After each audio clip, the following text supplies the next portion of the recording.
Hello, everyone. Welcome in to the second episode of the College Football Payoff podcast. I'm Dan, joined with Big Country here.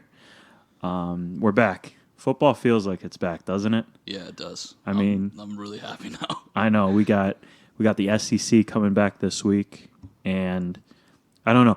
You wake up now and you get to look at, you got games on Saturday. You got big games now. So we got games on right now. Yeah, we're watching UAB play right now. So it's a good time. We're back.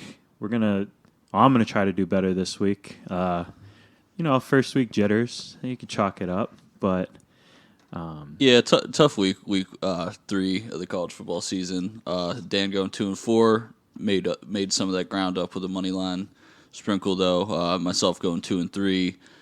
Interesting little fact that I looked around didn't have to look far. Going 2-3 last week, my 3 losses were all favored to win outright in that game, and they all lost outright in that game. So App State lost to Marshall, tough loss. I mean, I guess I overvalued App State and undervalued that freshman quarterback at Marshall. He is a stud. UCF minus 7.5. They won. Had to kind of hold on to my chair for that one, but they opened it up in the fourth quarter. Duke minus 5.5. Complete disappointment on all sides of the ball. Clemson. If you listen to last week's episode, I said take any line under 49 for minus minus 49 for Clemson. They covered it 49-0 over the Citadel. I'll take that. And then Louisville just decided not to play defense on Saturday night, so that 2.5 is chalked up as a loss for me. That's going to be a little tagline for us, isn't it? Yeah. Any line under 49, take Clemson. Any line under 49. It was a rough one for me. We did have the Georgia Tech game was plus 7.5 that I went, and that just they got destroyed. Yeah, I mean, they held on for 3 quarters pretty well. It's just wheels fell off. Yeah, I mean, Central Florida's offense is so volatile that they can. I mean, they went for 21 points in 2 different quarters that game. So I mean, that's just a bad luck of the draw. So looking at it, I mean, I lost my spreads. I lost Tulane minus 7, Pitt minus 22, the Georgia Tech game we just mentioned, and Louisville minus 2.5. I did get the over for Louisville at 64.5, and I also made up some ground with my Louisiana Tech plus 185 money line. Yeah, great play there. Great play. So that's where I'm going to be making my headway. Got another money line for you this week too. Hopefully I don't sprinkle that in with 4 losses and I can make some money this week. All in all, I mean, I'm ready to go. Big slate this week, so I have six plays? Yeah, I had 6. I added a late one, and I might add even an 8th play on top of my late 7th. So we got a pretty active board this week, especially with the SEC back. I'm really excited to see that conference play. Best defensive conference in the country. We're going to see a lot of close games, hopefully, in the early parts of this year with nobody having really a clear advantage with practice time due to COVID. So, we got some good nuggets of information for you, and we got some great picks for you this week. Yeah, and I might have 7, but we'll see. We'll see how I feel when we get to those. So let's jump into it. You want to go first? Yeah. I got a first game of the week that I'm betting on. I'm taking Georgia Tech minus 8 over Syracuse.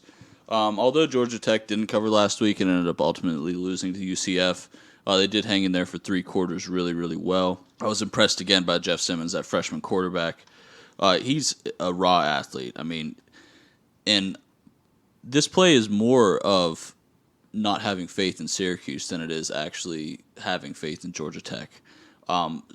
Syracuse's starting quarterback this year, Tommy DeVito, he's only got a 47% completion percentage this year.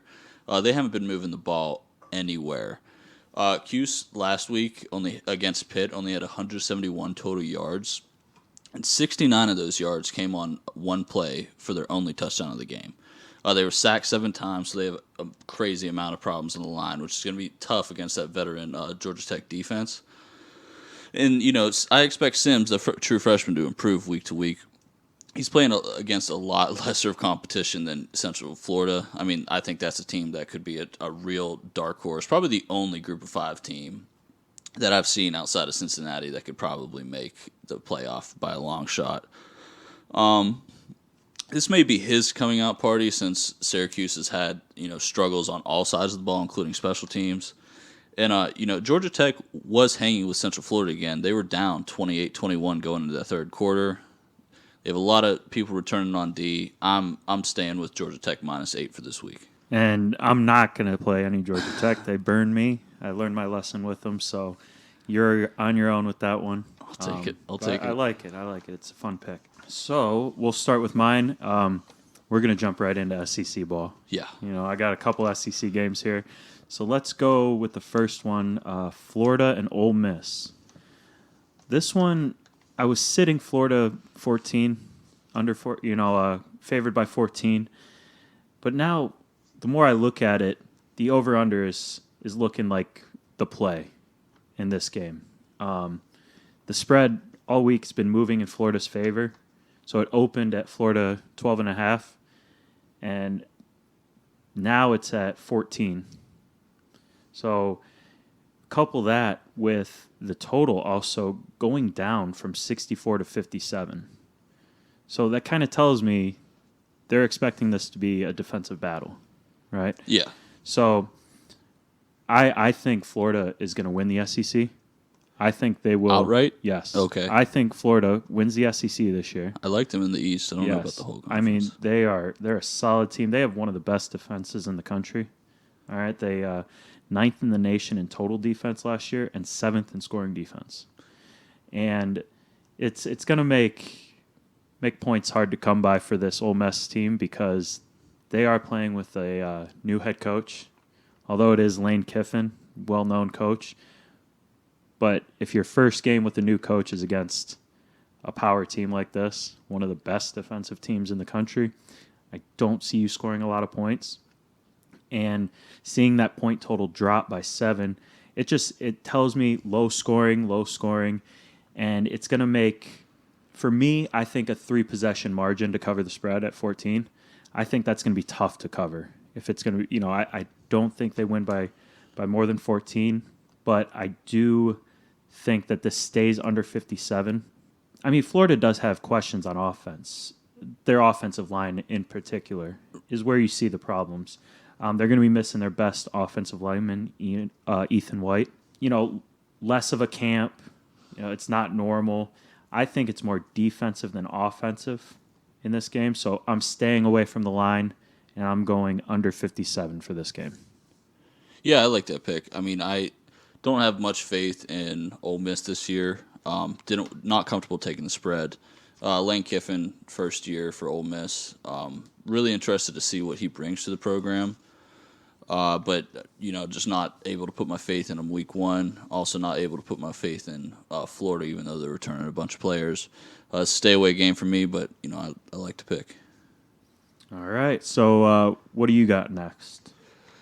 Let's take it on down to Central Florida, playing East Carolina. Central Florida's laying 27 points right now. It's no question. They're an air raid offense. I mean, they're powerhouse offense. Dylan Gabriel, returning starting quarterback this year, 417 yards, 4 touchdowns, 1 interception against Georgia Tech last week. The UCF defense forced 5 turnovers. They get after the ball. Like I said earlier, they scored 21 points in the first and third quarters, so this offense has the chance to take off whenever they want. UCF had 3 wide receivers go for 1 for 154 yards, 1 for 105, and 1 for 94. So they have talent all across the field when it comes to options for Gabriel to throw to. And then ECU, something that's a little bit alarming is they do return 15 starters, 8 on offense, 7 on defense.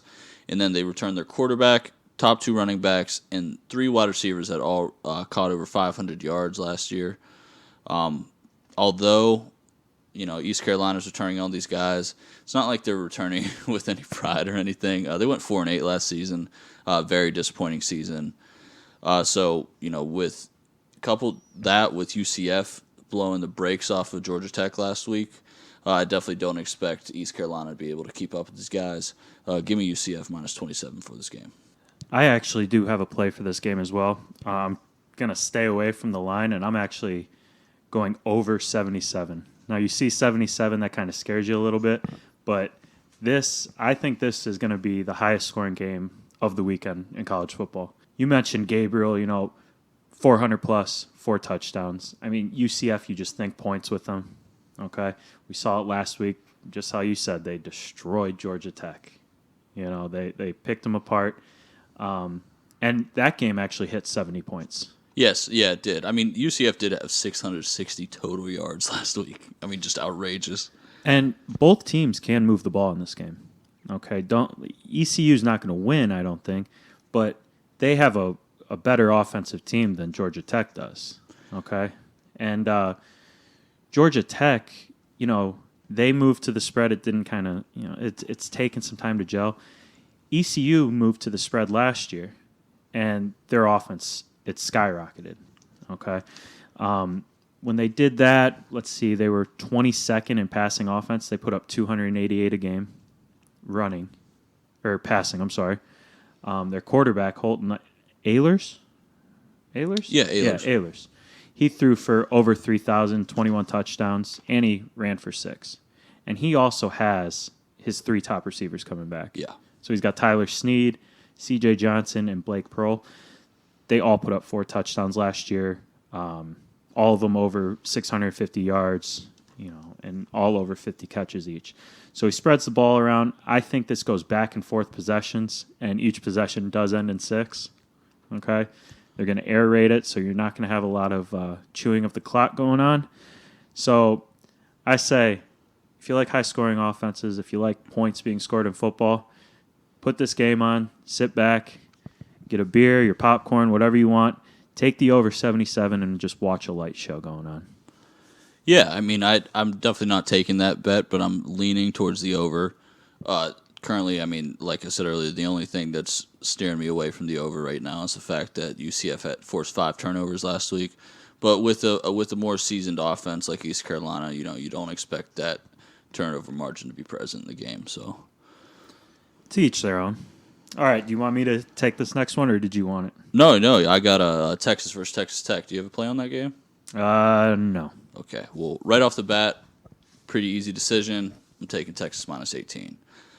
2 weeks ago when Texas Tech played Houston Baptist, Texas Tech's defense seemed to be non-existent. It's not like they were there. They ended up only winning 35-33, and that was just on a failed 2-point conversion by Houston Baptist. One thing that I noticed is that Houston Baptist quarterback, really great athlete, 567 yards passing, 4 touchdowns, no interceptions. I mean, he played either out of his mind or Texas Tech just wasn't prepared for him. It's hard to gauge. But what I did see from Texas Tech's offense is that they have very, very short drives and almost a non-existent running game. This is going to serve them not well at all when it comes to having to play against Sam Ehlinger on Texas's offense because the D will never get a break. So Texas was up 45-3 at halftime versus UTEP last week or 2 weeks ago. Ehlinger in that game, he only played midway through the third quarter, had 426 yards, 5 touchdowns.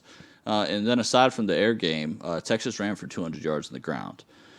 So I don't really see Texas Tech's defense being able to keep up with this type of offense, especially after that showing 2 weeks ago.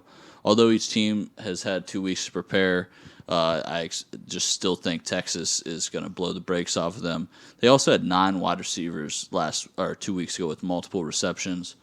So Ellinger's got a portfolio of talent to throw to. Give me Texas minus 18. All right. Yeah, I mean, I think Texas is a really good team as well. I'm not going to be able to put any faith in Ehlinger. There's something about him that I just don't trust him. But, hey, he wins games, so to each their own. All right. I'm going to go Army, Cincinnati. So in this game, Cincinnati is favored 13.5 points. The over-under is 45. Let me ask you a question. What happens when you have 2 teams that love to run the ball? Unders. That's exactly what I wrote. I have it highlighted, underlined, everything. Running the ball equals chewing of the clock, which equals less possessions per team. Last week, or actually not just last week, the past 2 games for Army, they've scored 39.5 points a game, and have only given up 3.5 points a game. Now, if you look at that on paper, that's incredible. But if you look at who they played, then you kind of figure out what's going on. Because those two games are against UL Monroe and Middle Tennessee State. Okay, two teams that have yet to win a game this year.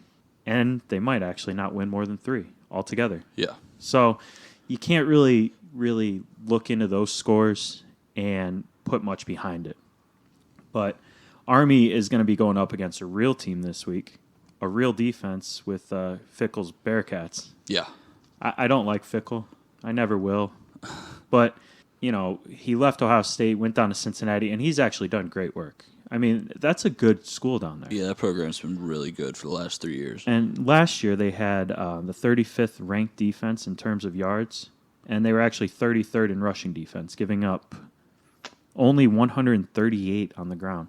What is a service academy? What is the service academy's offense? All they do is run. That's all they do is run. So when you put up a good run defense against a team that only runs the ball, you're going to have a trench fight. You're going to have low-scoring affair. You're going to have a game that takes forever, and it's just very low scoring, and you kind of throw offensive stats out the window at that point, and you look at defense. So, yeah, and since he's no stranger to playing against the spread, I mean, in the Conference USA there, they face it a couple times a year. I really think that, I like the side that you're on for this game. Yeah. So, like I said, hard-nosed, old-school trench battle game and low scoring. I'm actually going to do the under 45 as well. Good, yeah. So under 45, see how I switched it up there? I went from Army we went from the high-scoring UCF where there's going to be points all over the place down to Cincinnati where there's going to be nothing. Yep. Yeah. All right, I'm going to take it on down to the U. I'm taking Miami minus 11 this week against FSU. There's multiple factors that go into this decision, but the main one is that FSU could not capitalize on a Georgia Tech team that's very young 2 weeks ago, who missed 2 field goals and threw 2 interceptions. In that game, James Blackman, who is a very good athlete, only had a 20 QBR. They gave up 3 turnovers, and their first-year head coach, Mike Norvell, is out this week with COVID. I mean, I know this is a rivalry game, but I think Miami wins by 17 here. I mean, I'll definitely take, a 34-17 outcomes, 35-14 outcome, somewhere in that range, even though this is a rivalry game. King tore up the Louisville defense last week. 325 yards passing, 3 touchdowns, and on the ground, their running back Harris ran for 134. Their defense was what was even more impressive, though, is they shut down the really talented Louisville offense. The D forced 3 turnovers, and here's a little gem for you: they held Louisville to 4 out of 14 on third down conversions last Saturday. Stats like that are what make a good team a great team, and what a great team does is cover. Give me Miami minus 11. I like it. I mean, that was one where I was kind of teetering on if I wanted to play it or not. And after watching Miami, like I said last week, I didn't think King was going to be the best quarterback in that game, but man, he's a good quarterback, and I think I hate to say the U might be on its way back, but look out for them, right? They're talented. At least this season, they have a long shot at number 2 in the ACC. Yeah, but I think it's going to be a good game, and I was close to betting it, but I think that's one of the stayaways for me. So let's see here. We'll go Kansas State, Oklahoma. Now, I have history with this game because last year, this is where I made my dough, taking the Kansas State money line in the big win, 48-41. What was that? Plus 1,200? Yeah, it was hot. It was up there. I walked away with a pretty penny on that one. I won't be doing that this year, though. No. All right. We got Oklahoma favored by 27.5, and the over/under is set at 59.5. I got a little trend going this week. I think all my plays so far have been over/unders. Yeah, you're more of a totals guy. I'm more of a sides guy. So I like a good this combination week. I like this week because I'm saying over 59.5 is going to be the play in this game. Okay, Oklahoma. I mean, when you think of Oklahoma, you just think points. Their games are always high scoring, and Spencer Rattler is the next best quarterback coming out of Oklahoma. They've put up, Kyler Murray, Baker Mayfield. Now it's Spencer Rattler. I mean, they're close to being QBU. Yeah, they're very close. Another first overall draft pick, and they might be. Yeah, so the last 3 games, Oklahoma has scored over 40 points, including 48 in the season opener. And in games after scoring more than 40 points, so they scored 40 the next game, the over's 15-5. And on top of that, Kansas State, they have a very experienced quarterback, Skylar Thompson. He's the one who actually won that game last year, 48-41. And it actually, that hit the over as well. The Oklahoma defense did lose a few key pieces this season. And when you think of Big 12 football, you don't think defense. Big 12 football is not a defensive conference. You think high scoring, a lot of points. Throw in Spencer Rattler, throw in another experienced quarterback with Skylar Thompson. And not to mention the last 7 meetings between just these two schools, over 6-1. So give me the over 59.5. Yeah, I see the play there. I'm not going to, officially make a pick on this game, but if I were to lean, I would definitely take Oklahoma minus 27.5. Although Kansas State beat them last year, that's just not going to happen this year. I don't think. Simple. I don't think lightning strikes twice. Yeah, I mean, Spencer Rattler has already proven himself against, a lower level of competition, but he proved himself to be, at least have elite potential. And then even behind him is a really good quarterback in Tanner Mordecai. He could be starting at Oklahoma if it wasn't for Rattler. So when you get, when it gets time in the game for Lincoln Riley to bench his starters, unlike Clemson, where they can't score a touchdown in the second half with with anybody but the ones, Oklahoma's going to be able to move the ball. He played really well against who'd they play first? Missouri State. Mm-hmm. Yeah, Mordecai was in that game, played really well. So I just don't really expect to see that much of a drop off in production once the twos go in for Oklahoma. And on top of that, Kansas State lost to an Arkansas State team outright that was missing 9 starters due to COVID. So, I mean, just for that reason, I can't put any money. I can't stay sane and actually put any real money on Kansas State. So if I'm leaning anywhere there, I'll go Oklahoma. Then that's why I'm just going to stick with my overs. I'm liking the trend this week. You got to play for this West Virginia game, don't you? Yeah, I mean, West Virginia's my team. I'm very prideful about them. I feel like I know them best. So I'm going to rock with them 8.5 this week, plus 8.5. Last week, I was very, very disappointed with Oklahoma State's performance. Their starting quarterback, Spencer Sanders, only got to throw 2 passes for 23 yards. And then before he got injured, he was in a walking boot. I know he didn't practice on Wednesday this week. And then on top of that, Oklahoma State had to sub in 2 different quarterbacks, and they only combined for 115 yards. Chuba Hubbard kind of held it down and was probably the main reason they were able to win the game. 27 rushes, 93 yards, and a touchdown. Then their wide receiver, Wallace, had 94 of the total 138 passing yards in the game. So I was just very, very disappointed in them last week. If they can't start the Sanders kid at quarterback, I can't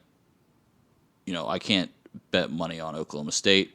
West Virginia, they only have 1 game down on their slate. They had last week off, so 2 weeks to prepare for Oklahoma State. They had 2 running backs go for over 100 yards rushing against Eastern Kentucky. Their quarterback, Deji, is a pretty good quarterback. He started the back end of West Virginia's season last year. He went 19 for 25, 228 yards, and 3 touchdowns last week. They held Eastern Kentucky to 201 total yards and had 4 sacks with their strong defensive line. They are equipped to stop Chuba Hubbard. The Stills brothers are on West Virginia's D-line. One of them was a preseason All-American this year. They do have the talent equipped to stop the running game. So if Sanders isn't in there at quarterback for them, West Virginia's probably going to cover, and I would also maybe sprinkle them to win outright. But what do you think about this? So I had a play as well.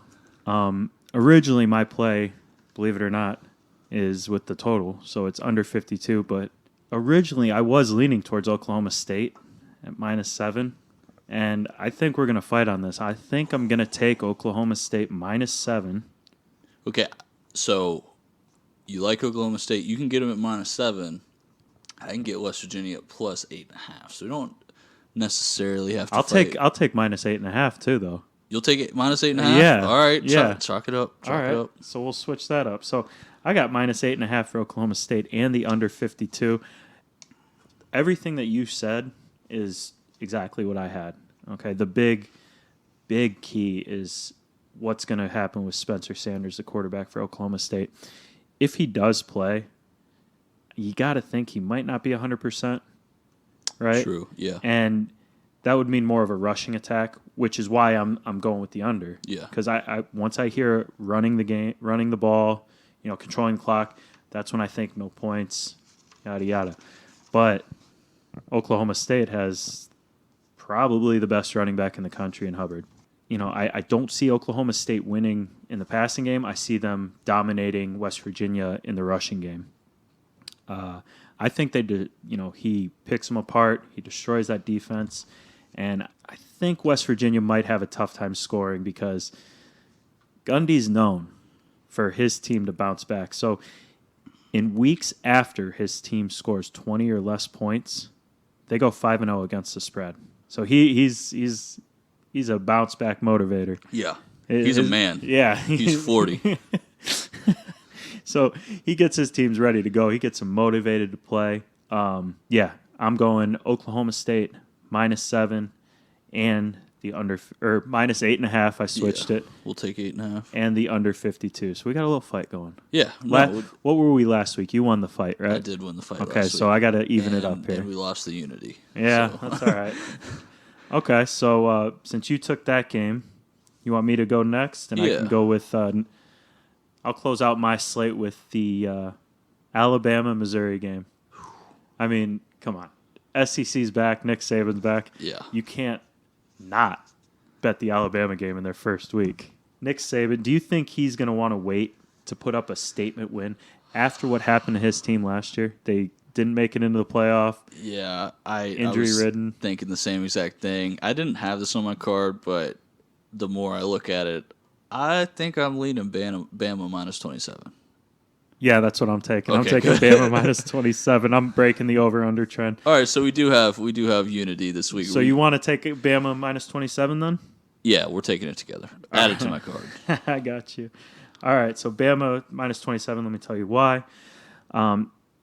Saban's he doesn't show mercy. He wants to prove that his team belongs in that playoff every single year. So because they didn't make it last year, this is his statement game. He has to come out and he has to put a hurting on a team. All right, even after Tua left, it's a good team. They have someone coming in. So Mac Jones, he covered Tua last year.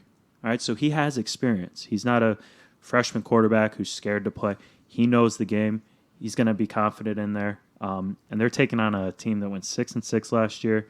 They also have a new head coach. They have a new starting quarterback, and I don't even think they named a starter yet. I haven't been able to identify a starter for Missouri yet. So it's either the TCU transfer, Sean Robinson, who had to sit out last year because of transfer protocol. I think it'll be him.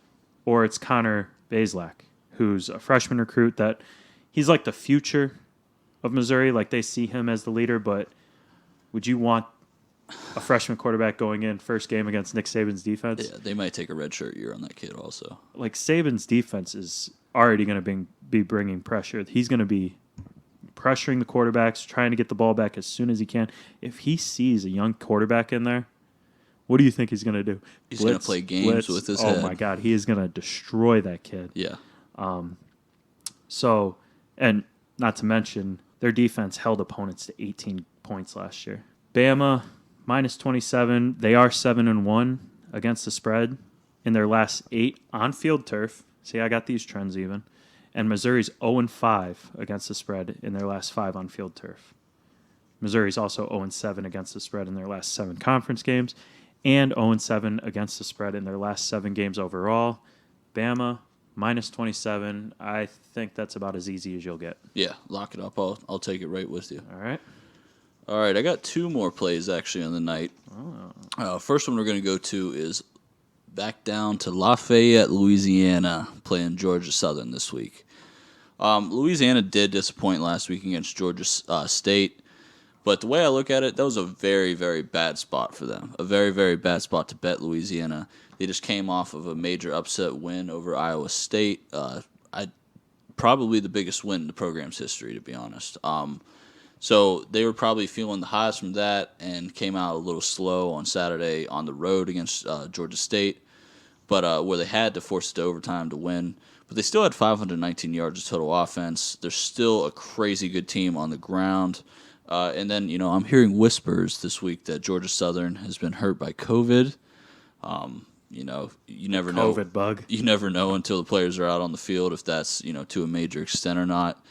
And a little trend for you. I usually like trends more for NFL instead of college, but Georgia Southern is 2-5 against the spread on their last 7 road games.